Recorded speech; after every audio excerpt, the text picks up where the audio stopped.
Hey, it's Jay. Welcome back to Ink TV and to our season finale. Thank you so much for watching along with us through all these many months. We put a lot of hard work into this project just for you so you could have something to enjoy this fall. I have a very special guest. Our word slinger Brenda, along with her friend Jane, are going to teach us all about making zines. I love making zines. I love taking a bunch of different materials and putting them together to create something of my own. You know, I think after work today, I might make a zine. All right, enjoy. Hi everyone, welcome to Ink TV. My name is Brenda and I am a word slinger with 916 Ink. And today we are joined by a very special guest, my friend Jane. We're both going to talk to you guys all about how to make your very own zines at home. But first off, Jane, what are we talking about when we talk about zines? So when I think about a zine, I think about a mini booklet that contains some texts and images that I've chosen that I can share with my friends and family. Sometimes it might contain a story or maybe just scraps of paper glued together to see where the zine takes me. What about you, Brenda? So when I think about the word zine, I think about the word magazine. And a magazine, if you think about it, is a booklet already of images, stories, and words, and pictures of things that people are interested in. And a zine is something that you are interested in. I really like zines because I feel like they are such a fun and accessible and easy way for me to express myself. And I have this quote here that I really love that describes what zines are all about. And it says, "Zines are collages of essays, poetry, photography, playlists, doodles, journal entries, fiction, letters, paintings, watercolors, tape, and dried flowers, and old Polaroids, and everything, anything." The first thing I like to do before I get started with making my zine is gathering all my materials. One of the things I like the most about zines is that they're so easy to make because all the materials you need you probably already have at home. All you really need are paper, a pen or pencil, and an idea. There are also so many other things that you can use to jazz up your zine. Now that we've gathered our materials, let's get into folding. One of the most iconic things about zines is their little portable shape.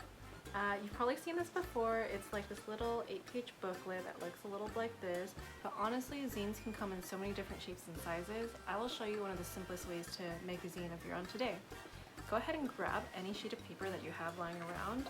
I have this construction piece of paper, it's very sturdy, and I've already drawn a line in the middle, and what I'm going to do is just fold it hamburger style like that, and there you go. You already have your first page of your booklet.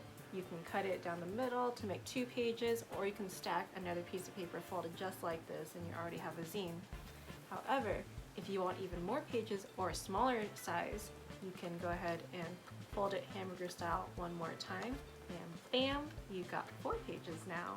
If you want even more pages than that, go ahead and do the same thing to another sheet of paper, stack and staple, and voila, you have another 8-page zine of this size. Now Jane is going to show you guys how to fold it the classic 8-page way. Alright, so for the classic zine fold, you will take a sheet of paper, you will fold it in half hamburger style once, fold it in half hamburger style twice, fold it in half hamburger style 3 times, like so. You will open it up once, open it up twice, and have the open side facing the top. And as you can see here, I have a dotted line that I've drawn. This is where we'll make our cut. And I will simply take some scissors and cut to the center. Stop at the point. Open up the sheet of zine. And this time we will fold in half, hot dog style. Here you should see a diamond forming. And simply take the edges and push towards the center. Pinch all the pages together and you will make your one last hamburger fold. And there you have it, your classic zine of 8 pages. Now that you got your materials and your folded zine, it could be super helpful to have an idea for your zine. I personally like to have a lot of my writing in my zine, so I'll usually just flip through my journal and find something that I feel like could come to life in a zine format. Sometimes I'll just choose a topic that's been on my mind a lot. I've made zines about cookies, I've made zines about my dog, I've made zines about Christmas. But Jane, how do you choose your topics for your zines? So for me, I like to think about ideas like what happened last summer or just another past season of my favorite moments. Or I'll just make a collage of everything that's of my favorite color. So if you're still sitting at home and you're still not sure where to start, another thing that me and Jane both like about zines is that they are really fun and easy to make as gifts for other people. And we have a couple of prompts to get you started. You can make a zine that is a letter to a loved one about your summer. Make a zine with drawings for your friend to color in. Make a zine telling a grown-up how to do something you are an expert in. Now I'm going to show you guys the process of my zine.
So this is the zine I made.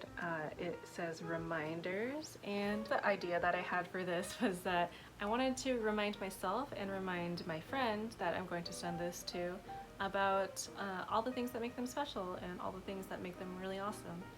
So on each page I did an accordion style zine in which you just fold together kind of like crisscross like an accordion, and you glue two pieces of paper together. But that just goes to show you that zines can come in all shapes and sizes. For each one I got like some washi tape on the bottom, I got some doodles and pictures in each of the little house shapes, and my writing is actually all around the sides of like the tippy top of the house. I have one here that says, may you be silly, may you be brave, may you remember you're not alone. And my favorite bit about this zine is that I think it would be so fun if you got a piece of tape or sticker and you made it into a crown. That is so amazing, Brenda. I love the topic of reminders, and I love the sticker use, the written words, and the crown. The crown part is amazing. Never seen something like that. Great job.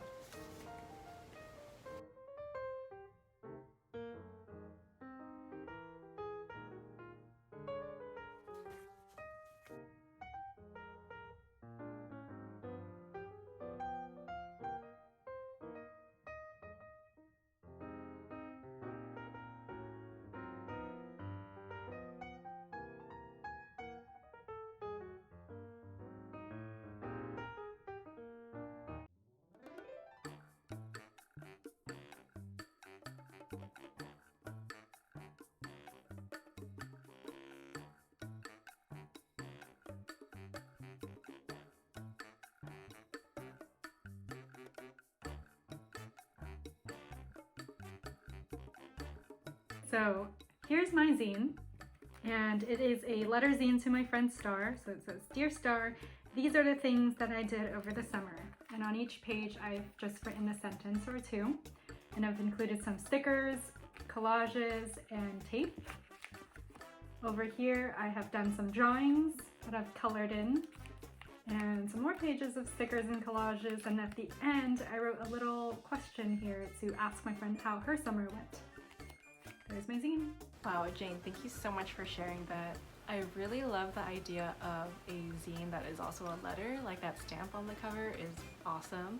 I also really love the collage-y aspects of it. You're very colorful and you're layering, and I love all the patterns. I think that unicorn sparkly sticker is definitely my favorite.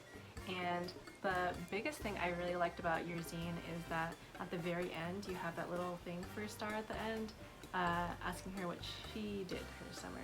So yeah, thank you again for sharing. I had so much fun making zines with all of you today. Thank you so much for tuning into Ink TV. The possibilities for zines are truly endless, and thank you, Jane, for joining me. Thank you so much 916 Ink for having me, and I encourage everybody to start making some zines.